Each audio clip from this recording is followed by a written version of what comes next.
लग्न ठरलं thanks to Marathi matrimony. लग्न म्हणजे मराठी मॅट्रिमनी, विश्वासाची 26 वर्ष, लाखो सुखी दाम्पत्य। डाउनलोड करा मराठी मॅट्रिमनी। सुरुवातीलाच बातमी आहे ती संजय गायकवाड यांच्या गुंडगिरी संदर्भातील। एकनाथ शिंदेचे आमदार संजय गायकवाड यांची खुलेआम गुंडगिरी असल्याचं पाहायला मिळतं। शिवाजी कोण होता या पुस्तकाच्या प्रकाशकांना फोनवरून गायकवाडांनी अश्लील शिवीगाळ करत धमकी दिली।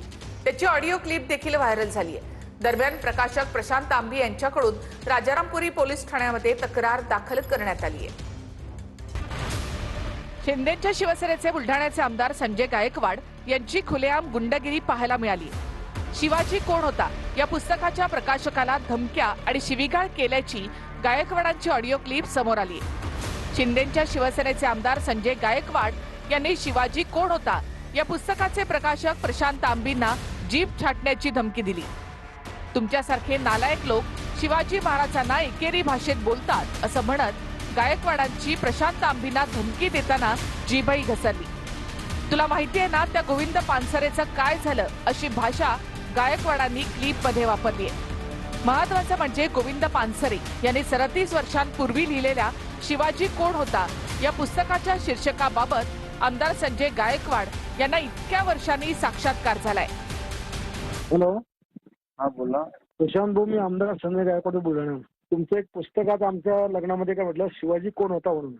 हा, तर तुम्ही शिवाजी महाराजाला शिवाजी म्हणता का? ते गोविंद पानसरेंचं पुस्तक आहे। अरे गोविंद पानसरे शिवाजी महाराजांना शिवाजी म्हणणारा? तुम्ही मराठा आहे, त्याचे वंशज आम्ही। त्यांची 8वी बायको माझ्या घराण्याची होती। तुला माहिती ना पानसरेचे काय हाल झाले? माहिती आहे मला। मग ब्राह्मण आहे? मी ब्राह्मण नाहीये। मग छत्रपती शिवाजी महाराज कोण होते हे लिहि ना तू। हा, मग तेच सांगतोय की जर अनादर करणं हेतू असता तर लिहिलं असतं। लिहून घे, मी आमदार संजय गायकवाड तुला घरात मुस्लिम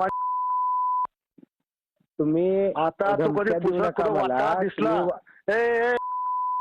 मी धमक्या देत नाही, मी करून दाखवतो। बोलतोय व्यवस्थित, नीट बोल। शिवाजी महाराज मी व्यवस्थित बोलतोय, तुम्ही व्यवस्थित बोला। मी व्यवस्थित बोलतो, तू शिवाजी का लिहिलं कस का? मी व्यवस्थित बोलतो, बोला। तू राहायचं कुठं? तू घरात घुसून मारून तुला मी तो अधिकार आमच्याकडे नाही, पानसरेंचं पुस्तक आहे ते। मग पानसरेला भेटायला वर जाय। काय करणार आहे तुम्ही? अरे जेव्हा आपल्या राजाचा अपमान होतो ना, तो बोला साहेब सुटतो। व्यवस्थित बोलायचं। काय सांग बट कुठे यायचं तर? इंग्रज आणखीन काय बोलास तुला? अरे बाबा व्यवस्थित बोल, शिवाय मला पण देता येतात, त्याच्यापेक्षा जरा तू देऊन मी। हॅलो, तुम्ही आमच्या महाराजाला बदनाम करून टाकलं। संजय गायकवाड कोणी महाराष्ट्राला आमदार चेक कर तू बी। डॉन आहे का मोठा? ते तुला समजन काय आता? मी घ्याल दलाल बाबा, हे संस्कार दिलेत का तुला? काय बोलतोय? संस्कार त्या जीभ कापून टाकेन मी। बर बर, बघूया की। या उद्या जीभ कापायला। आमदार संजय गायकवाडांच्या धमकीनंतर कोल्हापुरात पुरोगामी संघटनांनी आंदोलन केले।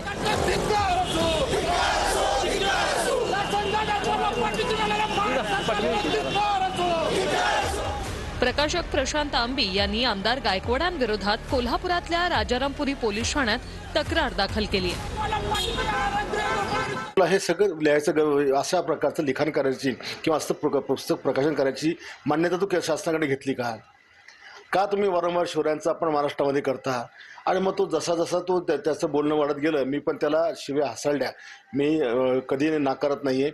आणि अशा लोकांच्या शिव्याच हसाळल्या नाही पाहिजे, यांच्या अशा लोकांची जीभ पण हसाळली पाहिजे। ते फक्त मला अश्लील भाषेमध्ये शिवीगाळ करीत होते। त्याच्यानंतर ते मला जीवे मारण्याची धमकी देत होते। मी त्यांना बरीच विनंती करण्याचा प्रयत्न केला की तुम्ही चर्चा करा, अगोदर हे पुस्तक वाचा, तुम्ही पुस्तक वाचल्यानंतर तुमचा गैरसमज दूर होईल।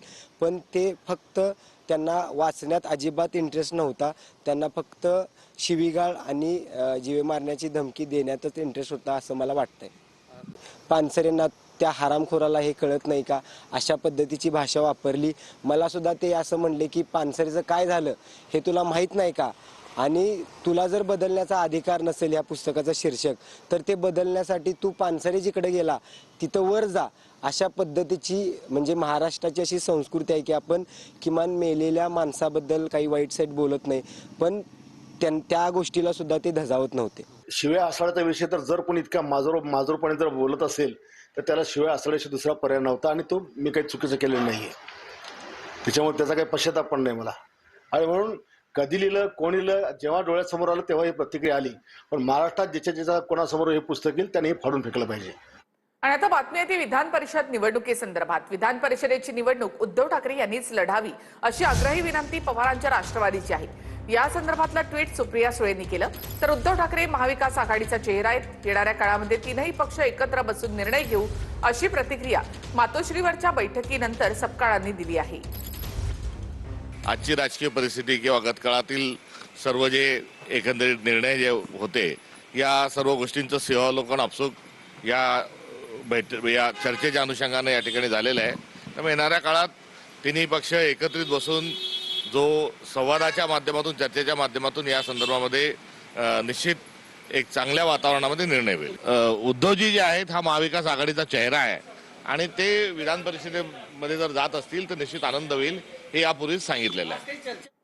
मुंबई महानगर प्रदेशामध्ये रिक्षा आणि टॅक्सी चालकांसाठी 1 मे पासून मराठी सक्तीचा निर्णय घेण्यात आलाय. आणि या निर्णयावरून मीरा भाईंदरमध्ये गुणरत्न सदावर्ते आणि मनसेचे कार्यकर्ते आमने सामने आले. दुसरीकडे आंदोलन करायचंय तर करा, पण मराठी लोकांच्या अंगावर आल्यास तुडवणार असा इशारा मनसेच्या अमित ठाकरे यांनी दिलाय.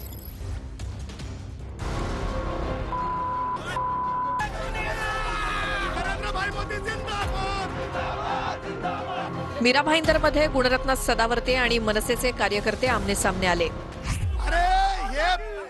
हे पिऊन सुटलेले टार्गेट आहेत, यांची अवकात नाही कष्टकऱ्यांच्या विरुद्ध लढण्याची. हे 4 जण आहेत, इकडे बघा किती जण आहेत, ते 4 जण आहेत. अशा पिदाड्यांना मी घाबरत नाही. आणि ही जर राज ठाकरेची पिदाड्यांची शक्ती असेल तर राज ठाकरेची वैचारिक दिवाळखोरी झालेली. मुंबई महानगर प्रदेशात रिक्षा आणि टॅक्सी चालकांसाठी 1 मे पासून मराठी सक्तीचा निर्णय घेण्यात आला.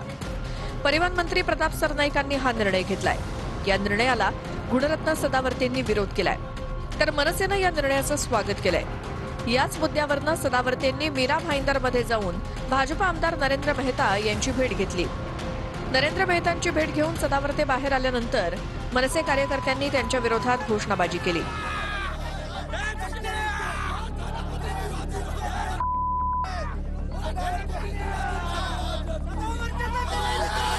यावेळी दोन्ही बाजूंनी एकमेकांवर शाब्दिक वार करण्यात आले. सदावर्तेंनी राज ठाकरेंवरही शेरेबाजी करत पंतप्रधान नरेंद्र मोदी जिंदाबाद अशा घोषणा दिल्या. नरेंद्रभाई मोदी जिंदाबाद.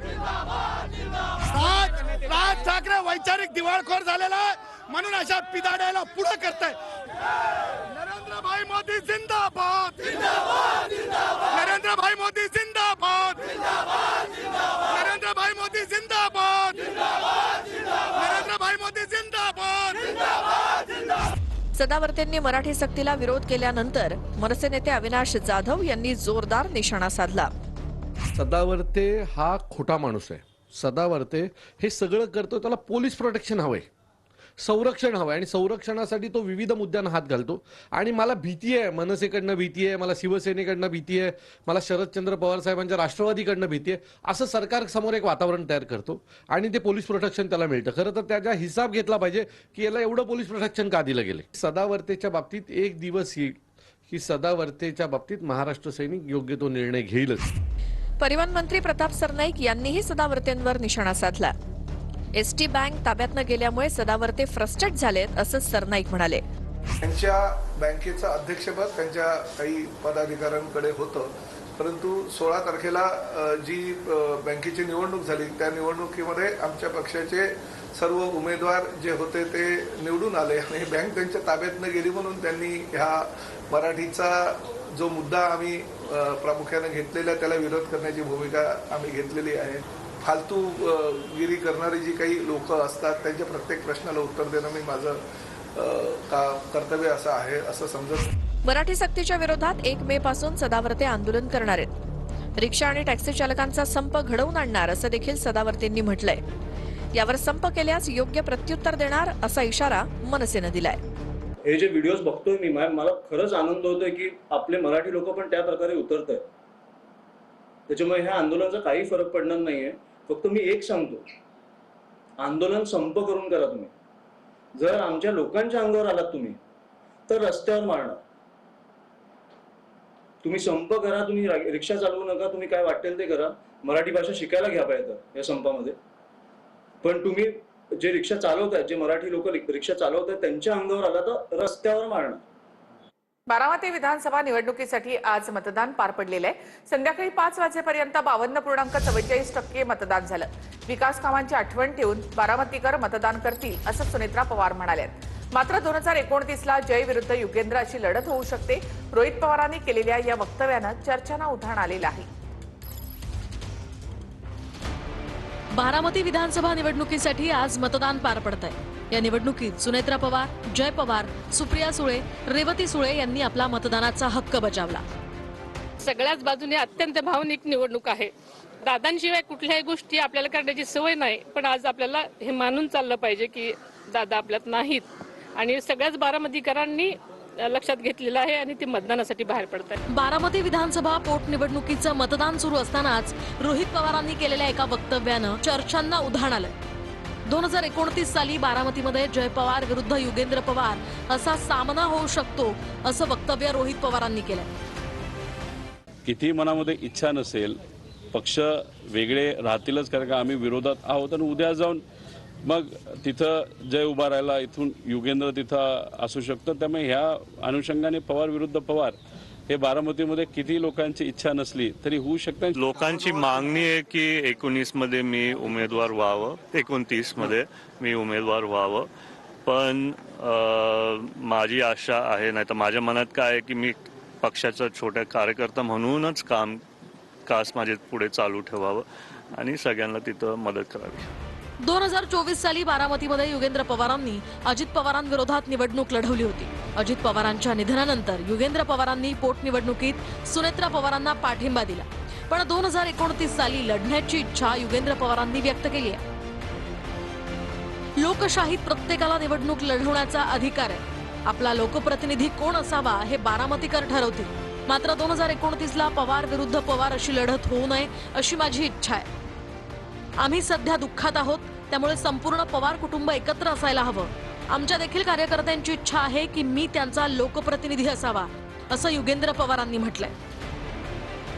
अमरावतीच्या परतवाड्यामध्ये लैंगिक शोषण प्रकरणातील आरोपीने वापरलेली थार पोलिसांनी जप्त केली आहे. आरोपी हफाज खानकडनं 2 पिस्तूल, लॅपटॉप, टॅब आणि हार्ड डिस्क जप्त करण्यात आले आहेत. दुसरीकडे परतवाडा पोलिसांचा खाक्या चर्चेत आहे. पोलिसांनी आरोपी अयानची धिंड सुद्धा काढली होती. परतवाड्यातील लैंगिक शोषण प्रकरणातील आरोपी अयान अहमदनं वापरलेली थार जप्त करण्यात आली आहे. जप्त केलेली थार गाडी अयाननं रील्समध्ये वापरली होती. जप्त केलेली थार गाडी ही राजेश प्रजापतींच्या मालकीची आहे. आरोपी एहफाज खानकडून 2 पिस्तूल, लॅपटॉप, टॅब आणि हार्ड डिस्क जप्त करण्यात आली आहे. तर आरोपी अयान अहमदला फ्लॅट उपलब्ध करून देणारा आरोपी मानव सुगंधेची प्रकृती बिघडली आहे. आरोपी मानव सुगंधेवर अचलपूर जिल्हा सामान्य रुग्णालयामध्ये उपचार सुरू असल्याची सूत्रांची माहिती आहे. अयान अहमदला फ्लॅट उपलब्ध करून दिल्याप्रकरणी मानव सुगंधेवरही गुन्हा दाखल झालाय. थार जप्त, बंदुका जप्त आणि धिंडही काढल्यानं परतवाडा पोलिसांनी दाखवलेल्या खाक्या चर्चेचा विषय ठरलाय. कसिनो बाबा मंजुनाथ शेट्टीला गोव्यामधून अटक करण्यात आली आहे. पीडित महिलेच्या तक्रारीवरून ठाणे गुन्हे शाखेनं ही कारवाई केली आहे. अघोरी पूजा, काळी जादू करून पैसे उकळल्याचा आरोप देखील आहे. लोकांची फसवणूक करून कसिनोमध्ये पैसे उडवत असल्याचं देखील समोर आलंय. अघोरी पूजा करावी लागेल, त्याचबरोबर आर्थिक सोबतता येण्यासाठी काही उपाय करावे लागेल असे सांगून आरोपी मंजुनाथ शेट्टी उर्फ दीक्षित बाबा यांनी सदर पीडित महिलेची फसवणूक करून तिच्याकडून जवळपास 2.5 कोटी रुपये रोख रक्कम आणि सोने चांदी दागिने अशी रक्कमचा अपहार केलेला आहे. तिची फसवणूक केलेली आहे. त्या अनुषंगाने गुन्हा दाखल असून सदर गुन्ह्याचा तपास गुन्हे शाखा घटक 1 हे करीत आहे. लग्न ठरलं थँक्स टू मराठी मॅट्रिमनी. लग्न म्हणजे मराठी मॅट्रिमनी. विश्वासाची 26 वर्ष, लाखो सुखी दाम्पत्य. डाउनलोड करा मराठी मॅट्रिमनी.